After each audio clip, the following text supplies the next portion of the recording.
Welcome to Between Two Ovaries, your go-to for all things women's health. A lot of people just say like, oh, my vagina. Yeah. And Yes. that's all not, of the above. That's not your vagina. No.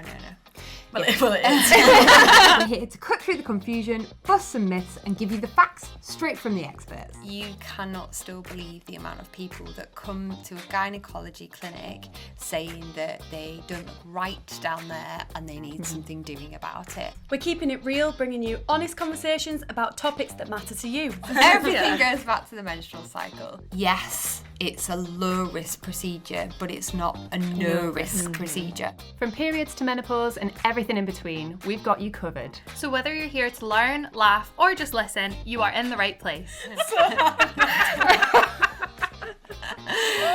soon as I said it.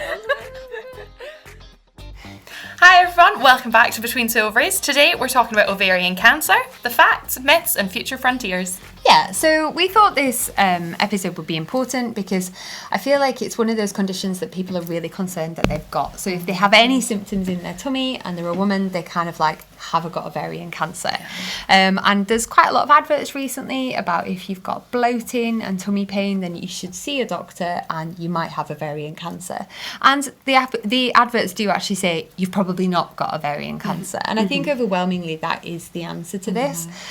Yes, some people will have ovarian cancer, but it is very few and far between. But it's good for people to know kind of what are the symptoms, what to look out for, the different types of ovarian cancer, and kind of where we go from there. So that's why we were doing this. Yep. So we thought we'd describe what ovarian cancer is to start with. Yeah. I think it's probably really important just to say that ovarian cancer is sort of a malignancy. So it's where the cells that are growing abnormally and can spread to other parts of your body.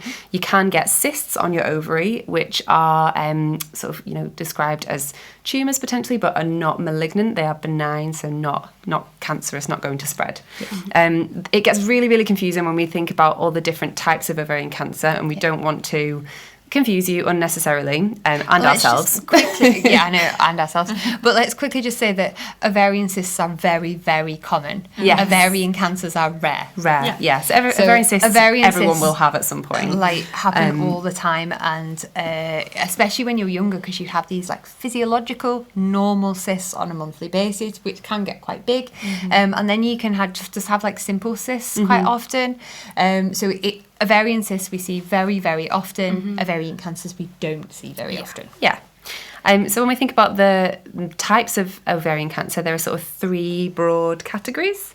So you have epithelial ovarian cancers, which are the most common types, and 90% of these cancers, ovarian cancers, are epithelial. So they develop from the cells on the surface of the ovary and from the fallopian tube. You also have germ cell ovarian cancers, which sound funny, but they essentially form from the cells within the ovary that go on to develop eggs. And then you can have sex-cord stromal ovarian cancers, which grow from the cells that hold the ovary together. Yeah. So there's three broad types, and then epithelial is the most common. Yeah, epithelial are the most common, and these are where you get your high-grade cancers, unfortunately. And a lot of times, although people talk about bloating and tummy pains, a lot of times when people have a high-grade epithelial ovarian cancer, it's quite late on that they'll present. They're quite quick-growing, and you can find that some people will present with actually fluid on their tummy, so something called ascites, because the ovarian cancer's already kind of spread and got bigger, which is obviously problematic and makes treatment more difficult. Another type of epithelial ovarian cancer that some people might have heard of is when endometriosis goes into a cancer. Now, a lot of people with endometriosis are really worried about this, and obviously it is a concern, but on the whole it is a low risk from an endometriosis to go to a cancer.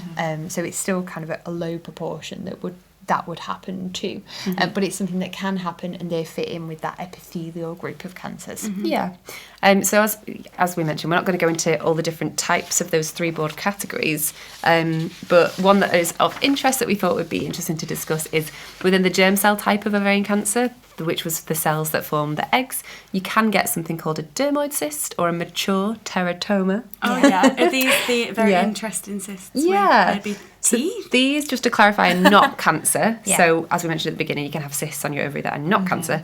And these are a type of non-cancerous growth on your ovary. But yes, they are interesting because you can get, because they develop from the cells that can go on to produce eggs. And if you think about the fact that an egg goes on to produce all the cells in your body, they can produce lots of different types Yeah. of tissue in the cysts. So you can get teeth, you can Hair? get hair. So they're totally coated cells, so they're stem Yeah. cells in their basic form. So they have to be able to produce everything. So they sometimes they can do produce present and produce everything. everything. Yeah, so you can see, like, Interesting. often you'll have a scan, you know, if you think you have a bit of pain or you find a cyst, and on the scan you can see signs that it looks like a dermoid. Sometimes you can see crazy. teeth, you can see bone, and Like a then when you full actually a full with the tooth, roots. sometimes just bits of tooth, Yeah. but sometimes a full tooth. Matter.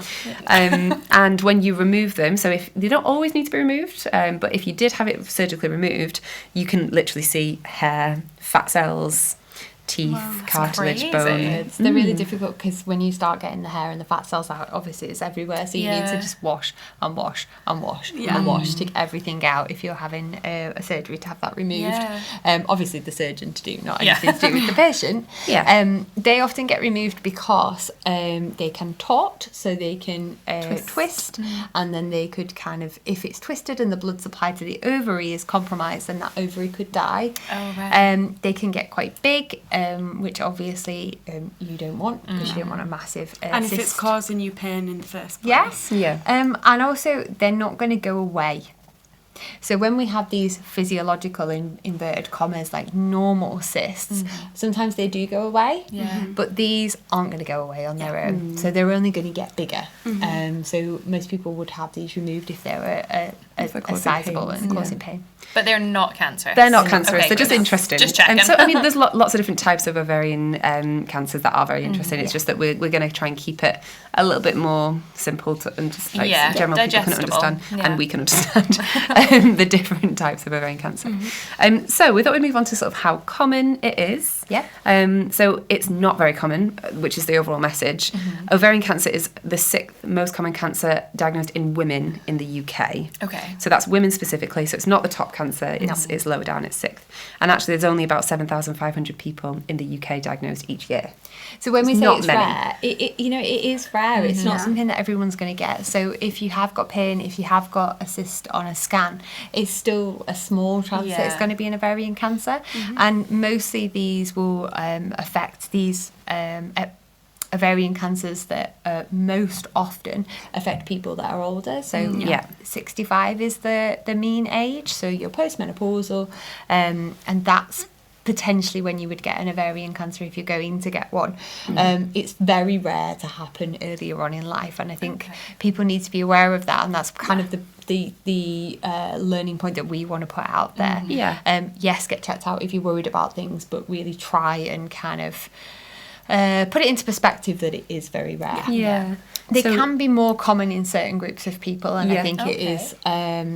Obviously, we go on to this with risk factors, but I think it's important for people to understand there are certain subsets of people that have more chance of getting an ovarian cancer. So, if you have a BRCA mutation, so these are gene mutations, or if you have a Lynch mutation, then you're more chance of getting an ovarian cancer. Okay. So BRCA is lists like with breast. Yeah, I've heard of it in ovary. breast cancer. Yeah, there's quite a lot of famous people that have talked about Yeah. that. So it's an inherited gene mutation, so you inherit it from your parents. Okay. So what you would notice is if in your family you had lots of breast and ovarian cancer, then And usually you younger as might- well. Okay. Yeah, So early ages. if people have got ovarian cancer in their family but they're 80, Yeah. then this isn't kind of a BRCA related issue. This No. is more of a, by the time we all get Older to a certain age, age, yeah. we will all have a Yeah. cancer. Whereas if you've got ovarian cancers, if you've got breast cancers and you're 30s, 40s, 20s sometimes, this isn't kind of a, not that it's ever normal, but it's definitely way outside Yeah. It's the more likely realms that of you've normality. got a gene mutation like BRCA or Lynch. So those and with people, would they be sort of, if you had that family history, would you be monitored, sort of maybe screened earlier? So yeah, usually it'd be a case of if there's if someone's had a breast cancer, you can test to see if it's a BRCA positive like type of cancer, and then it would be very, you'd need to have a conversation about who in the family would want to be tested, obviously, that kind of thing. But yeah, you can do it that way. And Lynch syndrome is another genetic mutation which is inherited again, and that's associated with breast cancer. But in that family history, you might also see lots of bowel cancer as well. Endometrial cancer. And endometrial cancer, yeah. With the mutations, if it is that there's a big family history, and if it is that they think that it is running through the family, you will see a genetics doctor. So the genetics doctors counsel, but they also kind of do a whole family tree and kind of work out who had cancer when, what cancer they had. Are these cancers that are in the same kind of family that would be a related cancer? Could there be a gene abnormality? And then they would discuss with you whether you would like to have screening, because this is screening. So you're basically being told that you have a gene mutation that could cause a cancer. Would you like to do something about it? And then it's kind of a case of, would you like to have breast surgery? Would you like to have ovarian surgery? Because this is your risk reducing surgery. And as Alison said previously, that's like Angelina Jolie, I think. She's one of the most famous. I trying to remember her name in my head. I was like, who is she? And also Kylie Minogue. I don't know. Is that? I don't did she know. just have breast cancer, or did she have a BRCA mutation? Oh, I don't know. To be confirmed. Cancer? Yeah. But no, Angelina Jolie is one July. of the most sort of, it's probably widely known. Yeah. She has a BRCA mutation. She had prophylactic double mastectomy, so both breasts removed. And so that's something that you can have. Did you can also have that have as a precaution? to prevent it. So as Nick said, if you are someone that has this risk, you would have a conversation about if and when you would want risk reducing surgery, whether that is when your family's complete, or if you don't want children, then at some point earlier if you want to. It's difficult though, because obviously it's a big trade-off. Having your breast removed is a massive part of you, so that's one thing, but actually having your ovaries removed would mean that you were completely deficient in estrogen, because these people, obviously, with regards to having increased risk of cancer, would be people that you wouldn't routinely put on HRT as well. Oh, of course. So you're going to put them in a surgical menopause really very early on, and it's kind of how they would be with regards to that. And then you've got to think about bone health, you've got to think about hormonal health. So there's a lot of, it's not just as easy as, oh, well, I know, we'll just have your breasts off and your ovaries removed, and then you will definitely reduce your risk of cancer. You've got to think about life and living and pros and cons of things. So it's not straightforward, and that's why the genetics doctors are amazing at kind of discussing this through with regards to your risk, how you feel about your risk, and then what would you like to do about it. There are some other kind of risk factors with ovarian cancer. So one, essentially, ovulation. So the more you ovulate, the more chance that the cells on your ovary could mutate and could cause cancer. So anything that means that you haven't had a pause from ovulation in your life means it could increase your risk of ovarian cancer. For example, that means that if you've never had children, if you've never breastfed, if you've never been on the combined pill or anything that suppresses ovulation, over your lifetime you've had more ovulations, more chance of mutations and damage in the cells, and therefore a little bit of an increased risk of ovarian cancer. On the flip side, that means that it's kind of protective if you have had children, if you have breastfed, or if you've had any hormone treatment that prevents you ovulating for a while, that reduces your risk of ovarian cancer. So there are a couple of things. The other things are smoking, which kind of increases the risk of lots of different things. Being overweight. So again, we've said kind of being the healthiest version of yourself that you can be will decrease these risks. Having diabetes. So there's quite a few things that increase your risk of ovarian cancer. The ones, obviously, that we've said that really increase your risk of ovarian and breast cancer for BRCA, and the others for Lynch, are if you have these genetic mutations. So we touched a bit on how the symptoms are very vague, so I think we should cover what they are. I think it's difficult, isn't it, with really symptoms? tough. So one of the most probably widely recognised symptoms is like bloating, and actually a lot of the symptoms of ovarian cancer, unfortunately, are often symptoms of daily life and of symptoms of irritable bowel syndrome. So things like being bloated, constipated, changing your bowel habit, poor appetite, feeling full quickly, anything like that can be associated with ovarian cancer, but you can also have those symptoms and absolutely not have ovarian cancer, which it I can think be, is why it's really as you hard. said, daily life, changing diet, stress, IBS, irritable bowel syndrome. Yeah. There's loads of things that they overlap with. So it's difficult to tease out what is and isn't an issue. Yeah. And is there any sort of screening you can do? No. So screening for ovarian cancer is terrible. Yeah. And there's been lots and lots of studies that have been done that showed it's terrible. Yeah. So the studies have looked at screening in low-risk populations and in high-risk populations, and basically they don't work in either of them. So what happens is they've had a blood test. So that's a blood test that's checking your CA125 level, which is a level that is increased with certain ovarian cancers. So it's a simple blood test. A lot of people might have heard of it. CA125, it's like a protein in your blood, which if you have ovarian cancer, it's likely to be raised. Okay. But if you don't have ovarian cancer, it might be raised. Oh, so So raised. it's not really a determinant. It's not like Yeah. specific to ovarian cancer. So if you have endometriosis, you will have a raised CA125, Okay. but also other things. If you've had a chest infection, you'll have Yeah, a raised lots of CA125. things. It's a bit like an inflammatory. Yeah. a little inflammatory protein. Yeah. So it's not great. It's not completely for screening. specific. Yeah. So for ovarian screening cancer. point of view. So there's not something like, obviously for cervical cancer, they do screening through smear tests. Yeah. There's not something like that for this. No, not yet. So No. they were also looking at doing an ultrasound alongside the blood Okay. test, and working out kind of what they can see on the ultrasound. And if your ovaries look normal, then we're really quite happy. If your ovaries look abnormal, then that becomes an issue, because there are so many normal ovarian cysts that it's difficult to work out whether it's a normal ovarian cyst Yeah. Is the only way to take a biopsy? or a definitive way is to take a biopsy, but we've got scoring systems that are in place that have been kind of well worked out that can give you sensitivity and specificity, so they can tell you the chances of it being a cancer. Yeah. And they would combine what they see on an ultrasound scan with the blood test as well, and then sometimes further imaging such as an MRI as well. Okay. And then there's always kind of a big discussion with the team, so the oncologists, the surgeons, the doctors, the radiologists, and a lot of times the people that would look at the biopsy specimens as well, histologists, people, and they would kind of get together, have a chat, and kind of decide about where the person should be treated. Yeah. So if they think it's definitely going to be a cancer, it will be in like a centralised unit, and if they think it's low risk for an ovarian cancer, then they would be looked after potentially kind of a more of a district general hospital.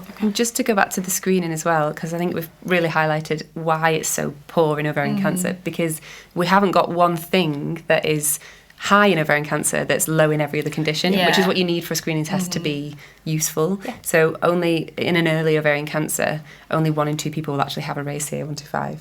So even when you have it, it's not always raised, Yeah. you know. That's- And then on a not scan, although you can get a lot more information from an ultrasound or an MRI scan, it can't always say, yes, this is ovarian cancer. no. So we need a test that is, or something that you can detect that is only raised when you have ovarian cancer and not in anything else. the But that's problem- really hard. The really great thing about cervical screening, going back to what you said, Eleanor, is that you're picking up pre-cancerous lesions. Yeah. So you're picking up pre-cancerous changes to do something about it before it's a cancer. Yeah. With an ovarian cancer, you're trying to pick up an ovarian cancer early. Once it's a cancer, yeah. There isn't like a pre-cancerous lesion that we're picking up and sorting out before it gets to a cancer. So the problem is it's already a cancer. And if it's already a cancer, if we're telling you the most common is on the surface of the ovary, well, the surface of the ovary is in contact with like all of the things, isn't it? Yeah. We've said on numerous occasions that the ovary isn't surrounded by anything, and also it's kind of within you've got your bowel there, you've got your womb there, you've got the side walls of the pelvis there, you've got lots of things in busy really place. close proximity. It's a very busy It's place. a busy And it has a very place. good blood supply. Yeah. So Which is quite good for certain things. cancer. yeah. So with regards to it like spreading and spreading to the surrounding structures, it's very quick for that to happen. Whereas with an endometrial cancer, so that's the cancer of the lining of the womb, that's in the lining of the womb, and then after the endometrium, you've got that myometrial layer, so the muscle layer, then you've got the protein layer. So you've got quite a lot of layers before you get to anything else. Yeah. So you can see when we're talking about different cancers how they spread very differently Yeah. and act very differently. Ovarian cancer, unfortunately, is kind of, the ovary is on lots of different things, so it's a lot more difficult to contain. Yeah.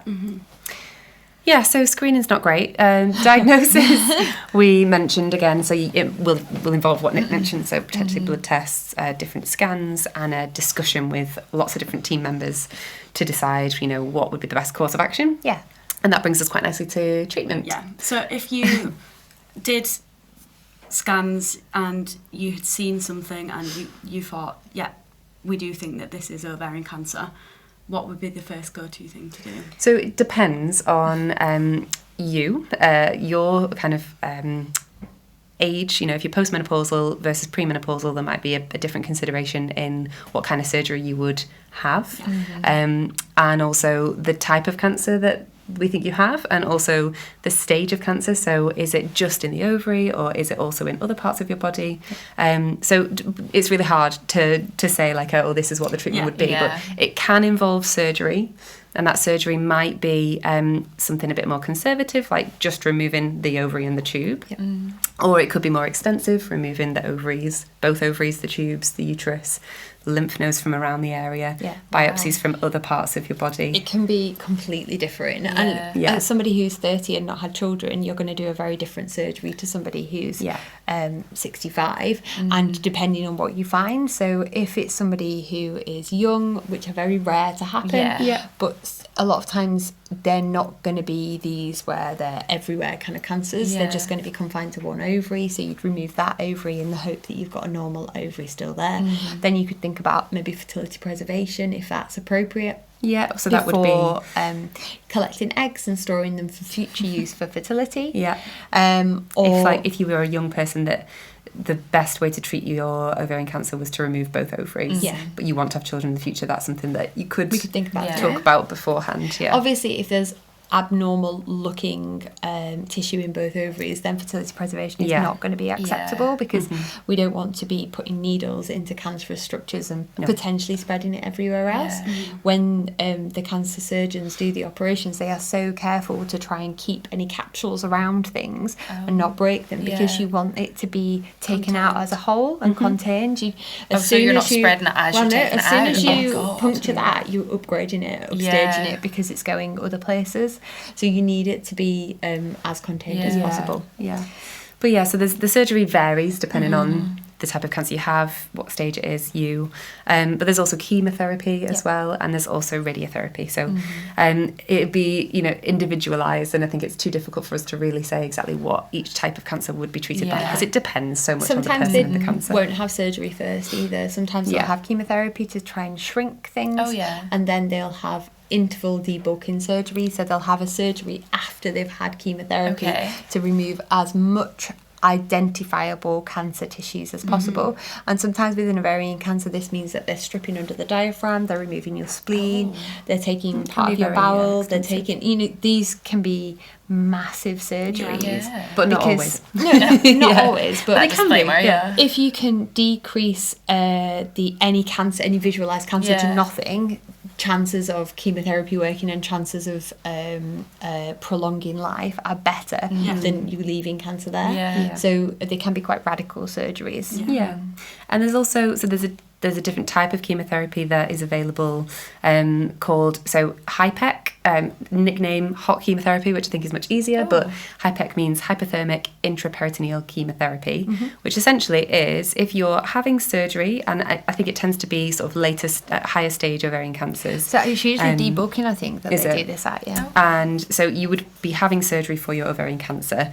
During the surgery, one step would be that hot chemotherapy agents would be put into your tummy, and left in there for approximately 90 minutes to act, and then would be removed, and then the rest of the surgery would continue.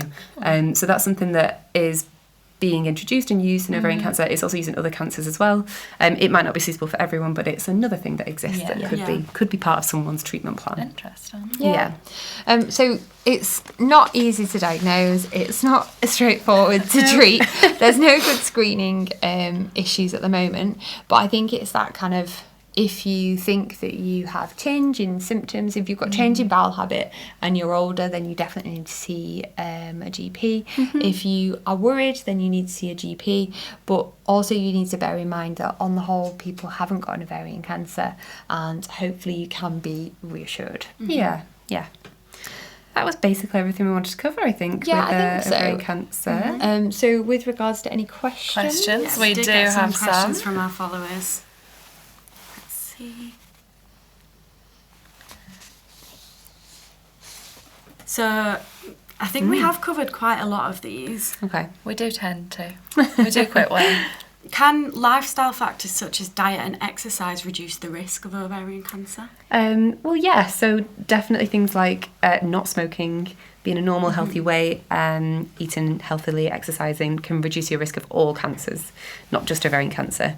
And then also I think something that we didn't mention that is useful to think about is if you have ovarian cancer and you are potentially someone that's going to be lined up for surgery, one thing you can do to really improve your outcomes would be to try and amend your lifestyle factors at that point. So if you are someone that has smoked, you've been diagnosed with ovarian cancer, stopping smoking then, if you can, is a really good thing to do to help your recovery from surgery. Being and in things the like healthiest space you can be. if you can, if you can reduce your weight, if you need to, stopping smoking, living a bit healthier can be really good for improving the surgery or the treatments that you have afterwards. Yeah, we have, as we said, covered a lot of these, but we've been asked, is there a first sign, or what might a first sign be? Is there anything that... This is why it's so difficult, I think, isn't it? It's, as you were saying before, by I the think time it's you've just got vague. symptoms, it's often... almost too late. Not too late, but, it's not an early Catch. cancer It's sometimes. it's not precancerous when you get symptoms. There isn't. And a the symptoms are just so precancerous. vague. Yeah. As we mentioned, a bit of persistent or vague abdominal bloating, it's changing bowel habit. So what's different for you, really, then? Yeah. Definitely see somebody, but just remember that it's a 2% background population risk, so it's really very small. Yeah. That's a lifetime risk. When we talked about the other genetic conditions, you've got a much higher chance, and I'd hope that those people would be in kind of with regards to screening and with regards to, I know we've said there's no good screening tests, but I mean with having these conversations, open conversations about risk reduction surgeries, your chances are so much higher with the BRCA 1 and 2 that it's kind of you really need to think about kind of where you want to be going with regards to the risk reduction surgeries. So it is BRCA1 that has an increased risk of ovarian cancer, and BRCA2 does as well, but it's less so. Yeah. So BRCA1 mutation, you're more likely to get ovarian cancer than you are with BRCA2, but both are at a higher risk than the background population. Yeah. Okay. 44% lifetime risk BRCA1 is 17% lifetime risk BRCA2 of ovarian 17. cancer. 17. Oh, 17. 1-7. So, 1-7, that's but they're fine. massive compared to the background. Yeah, that is such a big population. change, yeah. It would really make you think, especially if you'd had a family, or you kind of right, well, I want to be around for the family, so I need to really think about what I'm doing. Yeah. Any other questions? I think we've covered everything now. Have we got any, sometimes we have links to share. Have we got any resources? Yes, definitely. We can share? So we've got quite a few resources. So we've got the Eve Appeal, Macmillan, I think, as well. So we'll put some links on the description for the podcast That's episode. perfect. We'll share those with you. I think that's Great. us. Yeah, so good. So quick disclaimer, everything that we've shared are our own opinions and they shouldn't be affiliated with where we work, and anything that we've said shouldn't be taken as direct medical advice. Yeah, and please make sure you're following us wherever you listen to your podcasts and leave a nice review. And following on all of our socials at Between Two Ovaries. Thank you.